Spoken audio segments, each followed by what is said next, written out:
দেশনায়ক নেতাজি সুভাষচন্দ্র বসুর ১২৭তম জন্মবার্ষিকী। রাজ্য জুড়ে নেতাজি মূর্তিতে মাল্যদান করিয়ে চলছে শ্রদ্ধার্ঘ্য নিবেদন। কিন্তু এবার জন্মদিনে আসানসোলের এক মিউজিয়ামে হঠাৎই হাজির হলেন স্বয়ং নেতাজি। তার গলায় এদিন মালা পরালেন সেখানকার মন্ত্রী। এও কি সম্ভব? হ্যাঁ, অবাক লাগলেও এমনটাই ঘটেছে পশ্চিম বর্ধমানের আসানসোলে। অধুনা পশ্চিম বর্ধমান জেলার সঙ্গে সুসম্পর্ক ছিল নেতাজি সুভাষচন্দ্র বসুর, তাই জন্মদিনে জেলায় ফিরে এসেছেন তিনি। আসানসোল ওয়্যাক্স মিউজিয়ামে নেতাজির পূর্ণাবয়ব মোমের মূর্তি তৈরি হয়েছে। যে মূর্তিটি তৈরি হয়েছে ১.৫ মাসেরও বেশি সময় ধরে। ভাস্কর্য শিল্পী সুশান্ত রায় এই মোমের মূর্তিটি নির্মাণ করেছেন। একই সঙ্গে এই ওয়্যাক্স মিউজিয়ামে তৈরি করা হয়েছে লতা মঙ্গেশকরের একটি মূর্তিও। দেখুন, আজকে 23শে জানুয়ারি নেতাজি সুভাষচন্দ্র বসুর জন্মতিথি। সেই দিনটিকে বেছে নিয়েছে আমাদের সুশান্ত, আসানসোলের গর্ব।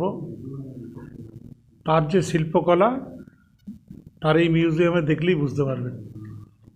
আজকে নেতাজির মূর্তি উনি বানিয়েছেন, তার উদ্বোধনে আমাদের ডেকেছিলেন। আমরা অভিভূত, এত সুন্দরভাবে তিনি কাজ করেন। আমি আশা করি যে আগামী দিনে সে ভারতখ্যাত শিল্পী হবে।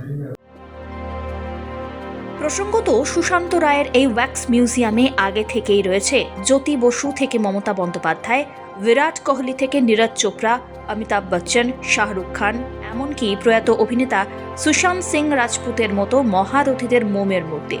সদ্য এই মিউজিয়ামে স্থান পেয়েছে টলিউড স্টার দেবের মূর্তিও, যেই মূর্তি ঘাটালের সাংসদ নিজে এসে উদ্বোধন করে গিয়েছেন।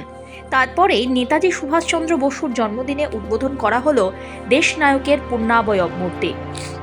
এই মূর্তির উদ্বোধন করেছেন মন্ত্রী মলয় ঘটক।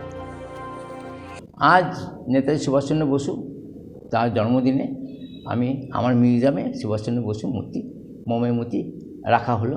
শুধু সুভাষচন্দ্র বসু নয়, উপরে শীষমহলও করেছি নতুন করে এবং লতা মঙ্গেশকরের মূর্তি বানিয়েছি। মূর্তিটি বানাতে সময় লেগেছে 3 মাস লেগেছে। শীষমহল বানাতে লেগেছে 1 বছর। 1 বছর লেগেছে কন্টিনিউ কাজ। সেকেন্ড পার্ট এটা। আসানসোলে অনেকে যারা দেখতে আসে যে মিউজিয়াম, আসানসোলে দেখার কিছু নেই। যাই হোক, কলকাতাও শীষমহল নেই, এটা জয়পুরে গিয়ে দেখতে হয়। আমি চেষ্টা করি যতখানি পারি, আমার নিজে আর্থিক যে রোজগার হয় নিজের থেকে মূর্তি বানাই, অনেকখানে অর্ডারি কাজ করি। সেই হিসাবে আমি তুলে ধরেছি আসানসোলে কিছু দেখাবার জন্য কাজের।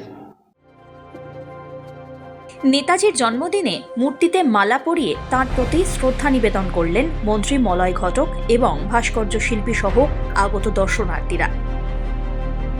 সুশান্ত রায় এই উদ্যোগে আসানসোলে তৈরি হয়েছে রাজস্থানের শীষমহলের দ্বিতীয় ভাগ, যা শহরের দর্শনীয় স্থানগুলির মধ্যে অন্যতম হয়ে উঠবে বলেও আশা প্রকাশ করেছেন স্বয়ং শিল্পী। Bureau report, one India Bangla.